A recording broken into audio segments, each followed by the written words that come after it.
कभी सोचा है कि हमारे मुंह का स्वास्थ्य और हमारे पूरे शरीर का स्वास्थ्य आपस में कितने जुड़े हुए हैं? आज हम इसी हैरान कर देने वाले कनेक्शन को समझने वाले हैं, जो अक्सर हमारी नजरों से छिपा रहता है। जरा सोचिए, क्या ऐसा हो सकता है कि आपके मसूड़े आपके दिल की सेहत का कोई राज जानते हो? सुनने में ये थोड़ा अजीब लग सकता है, लेकिन आज हम इसी सवाल की तह तक जाएंगी, क्योंकि अब तो साइंस भी इस तरफ इशारा कर रहा है। इसे ना ऐसे समझ सकते हैं, हमारा मुंह हमारे पाचन और सांस लेने की प्रक्रिया का एंट्री गेट है। तो जाहिर है, यहाँ की कोई भी गड़बड़ी पूरे शरीर की सेहत के बारे में बहुत कुछ बता सकती है। और हाँ, ये मामला सिर्फ दांतों से कहीं ज्यादा गहरा है। तो भाई, ये पूरी कहानी आखिर शुरू कहाँ से होती है? इसकी जड़ हमारे मुंह के अंदर ही है, और इसकी शुरुआत होती है मसूड़ों की बीमारी से। मेडिकल भाषा में इसका एक नाम है पेरियोडोंटाइटिस, मतलब मसूड़ों की एक सीरियस बीमारी। और सबसे ध्यान देने वाली बात यह है कि इसका असर सिर्फ मुंह तक ही सीमित नहीं रहता। और ये कोई छोटी मोटी बात नहीं है। वर्ल्ड हेल्थ ऑर्गेनाइजेशन यानी WHO के मुताबिक दुनिया के लगभग 50% वयस्क मसूड़ों की किसी न किसी बीमारी से जूझ रहे हैं। सोचिए, मतलब हर 2 में से 1 इंसान। अच्छा, पर ये होता कैसे है? देखिए, आमतौर पर तो हमारे शरीर का जो डिफेंस सिस्टम है और हमारी रोज की अच्छी देखभाल वो कीटाणुओं को कंट्रोल में रखती है। लेकिन सफाई में जरा सी भी चूक हुई तो बस ये कीटाणु इन्फेक्शन फैलाने का मौका ढूंढ लेते हैं। ऊपर से कुछ दवाइयां भी होती हैं जो मुंह में बनने वाली लार को कम कर देती हैं, और लार ही तो खाने को साफ करने और एसिड को न्यूट्रलाइज करने वाली हमारी फर्स्ट लाइन ऑफ डिफेंस है। चलिए, अब आते हैं सबसे बड़े सवाल पर। मुंह की एक छोटी सी लगने वाली ये प्रॉब्लम पूरे शरीर पर अपना असर कैसे डालती है? आइए इसके रास्ते को समझते हैं। सबसे पहला और शायद सबसे चौंकाने वाला कनेक्शन है हमारे दिल से। कई स्टडीज साफ साफ दिखाती हैं कि जिन लोगों की ओरल हेल्थ खराब होती है, उनमें हार्ट अटैक या स्ट्रोक जैसी दिल की बीमारियों का खतरा कहीं ज्यादा होता है। पर सवाल ये है कि ये कनेक्शन बनता कैसे है? इसको लेकर ना वैज्ञानिकों के बीच 3 मेन थियरीज चलती हैं।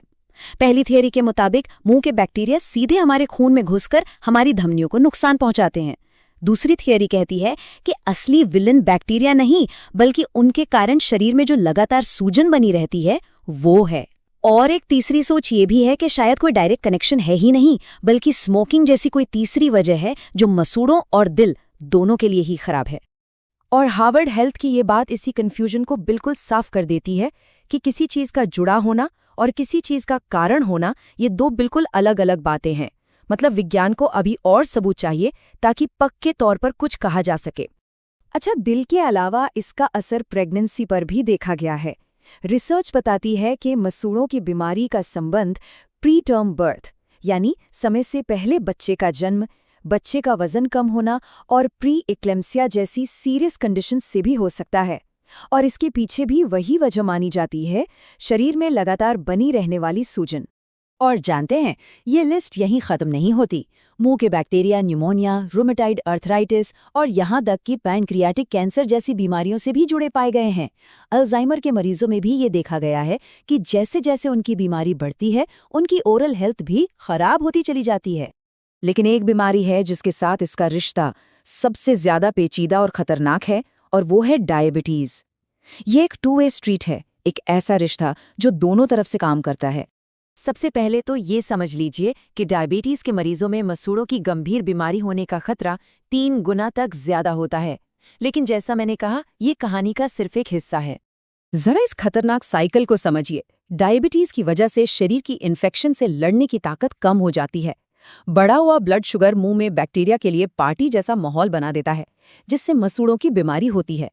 अब कहानी में ट्विस्ट ये है कि मसूड़ों की बीमारी से जो सूजन होती है ना, वो ब्लड शुगर को कंट्रोल करना और भी मुश्किल बना देती है, और ये साइकिल ऐसे ही चलता रहता है, दोनों बीमारियों को और भी बिगाड़ता हुआ। लेकिन यहाँ एक अच्छी खबर भी है। अगर मसूड़ों की बीमारी का सही तरीके से इलाज किया जाए तो शरीर की सूजन कम होती है और इससे ब्लड शुगर कंट्रोल में भी सुधार आ सकता है। मतलब एक का इलाज दूसरे के लिए भी फायदेमंद साबित होता है। तो अब जब हम इस पूरे कनेक्शन को समझ चुके हैं, तो सवाल उठता है कि हम अपनी और अपने शरीर की सुरक्षा के लिए कर क्या सकते हैं। चलिए अब समाधान की बात करते हैं।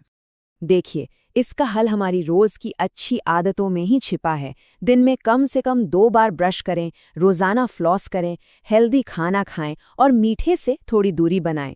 हर 3-4 महीने में अपना टूथब्रश बदलें, रेगुलर डेंटल चेकअप कराएं और तंबाकू को तो पूरी तरह से ना कह दें। याद रखिए, ये आदतें सिर्फ चमकदार दांतों के लिए नहीं, बल्कि हमारे पूरे शरीर की सेहत के लिए हैं। बिल्कुल, जैसा कि मेयो क्लिनिक भी कहता है, अपने मुंह की देखभाल करना असल में अपने पूरे शरीर की हिफाजत करना है। ये एक अच्छी मुस्कान से कहीं बढ़कर है। तो अगली बार जब डेंटिस्ट के पास अपॉइंटमेंट हो तो एक पल के लिए सोचिएगा, क्या ये अपॉइंटमेंट सिर्फ दांतों के लिए है या फिर पूरे शरीर के लिए।